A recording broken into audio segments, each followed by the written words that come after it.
Good morning, dear aspirants. Welcome back to our daily current affair channel. I hope you all are doing well and must be preparing for the upcoming exams. Now, we will start the current affair of 10th February 2026. Our first question is: which country signed a recent bilateral trade agreement with India to improve market access, reduce tariff on textile and machinery, and provide zero duty benefits on some goods? Bharat के साथ हाल ही में किस देश ने द्विपक्षीय व्यापार समझौता किया जिससे बाजार तक पहुंच बेहतर हुई, वस्त्र और मशीनरी पर शुल्क कम हुआ और कुछ वस्तुओं पर शून्य शुल्क लाभ मिला है? Option are: option A US, option B UK, option C Japan या option D Australia. Our right answer is option number A is the correct answer, US. Bharat और अमेरिका के बीच में जो ट्रेड एग्रीमेंट हुआ है, इसके कारण मैन्युफैक्चरिंग और कृषि निर्यातों को बढ़ावा मिलेगा और आर्थिक सहयोग और प्रतिस्पर्धा में वृद्धि होगी। Question number second: which digital portal was launched by the Ministry of Electronics and IT to modernize testing and certification services for electronics and IT products? Electronic और आईटी उत्पादों के परीक्षण और प्रमाणन सेवाओं को आधुनिक बनाने के लिए इलेक्ट्रॉनिक्स और आईटी मंत्रालय ने कौन सा डिजिटल पोर्टल लॉन्च किया है?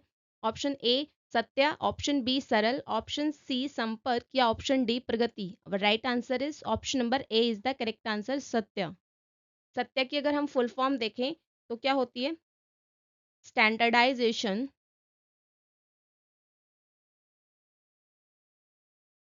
Testing and quality certification lab automation.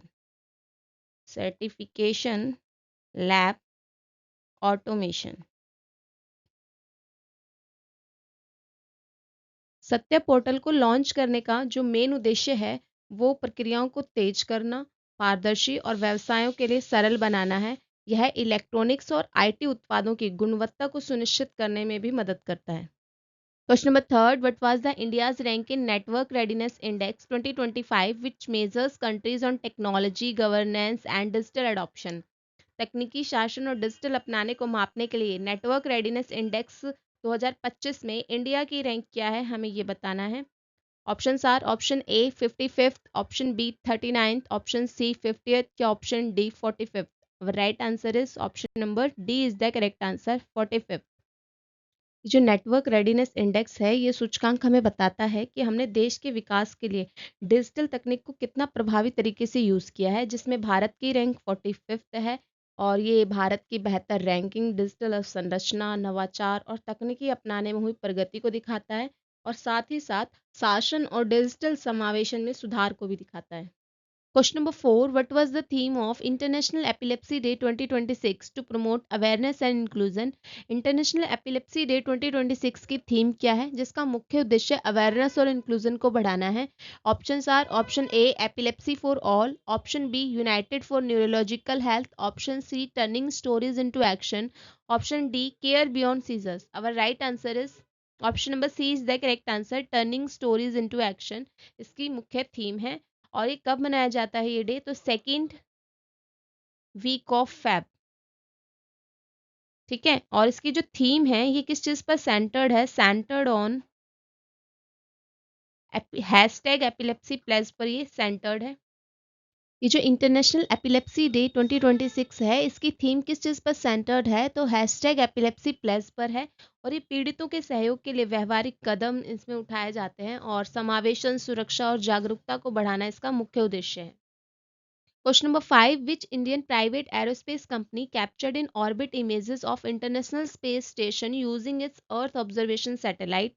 किस भारतीय निजी एरोस्पेस कंपनी ने अपने अर्थ ऑब्जर्वेशन उपग्रह से अंतरिक्ष में इंटरनेशनल स्पेस स्टेशन की तस्वीरें ली हैं? Option are: option A Azista Space, option B Skyroot Aerospace, option C Agnikul Cosmos या option D Pixxel. Right answer is option A is the correct answer, Azista Space. ये जो एजिस्टा स्पेस है, इसे प्राइवेट सेक्टर ने विकसित किया है और जो इसकी इंडिजिनस सैटेलाइट है उसने इंटरनेशनल स्पेस स्टेशन की तस्वीरें ली हैं।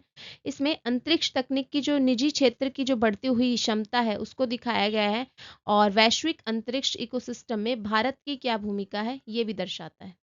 Question number 6: which state launch the Padhai with AI initiative in Bilaspur district to support student with AI based learning tools? Padhai with AI initiative जो है ये किस स्टेट ने लॉन्च किया है, कहाँ पर? बिलासपुर डिस्ट्रिक्ट में। किस लिए? सपोर्ट करेगा स्टूडेंट को एआई बेस्ड लर्निंग टूल से सीखने के लिए। Options are option A Haryana, option B Uttarakhand, option C Punjab या option D Himachal Pradesh. Our right answer is option number D is the correct answer. Himachal Pradesh ने ये पढ़ाई विद एआई लॉन्च किया है। ये जो पढ़ाई विद एआई इनिशिएटिव है जिसे हिमाचल प्रदेश के बिलासपुर डिस्ट्रिक्ट में लॉन्च किया गया है, इसका मुख्य उद्देश्य कृत्रिम बुद्धिमत्ता को शामिल करना है। यह प्रतियोगी परीक्षा की तैयारी कर रहे छात्रों को सीखने और मार्गदर्शन करने में सहायता करता है। इस पहल से डिजिटल माध्यम से जो गुणवत्तापूर्ण शिक्षा है उसको पहुंच को बढ़ाने और आधुनिक शिक्षण पद्धतियों को बढ़ावा देने में सहायक है। ये हैं आज के आपके वन लाइनर रिकैप। इंग्लिश और हिंदी दोनों ही लैंग्वेजेस में प्रोवाइड है। अगर आप इसकी पीडीएफ लेना चाहते हैं तो आप इसको टेलीग्राम से डाउनलोड कर सकते हैं और टेलीग्राम का लिंक आपको डिस्क्रिप्शन बॉक्स में गिवन है। इसी तरीके की एग्जाम ओरिएंटेड करंट्स अफेयर्स के लिए आप चैनल को like share subscribe and comment भी करें। Thank you so much for watching this video.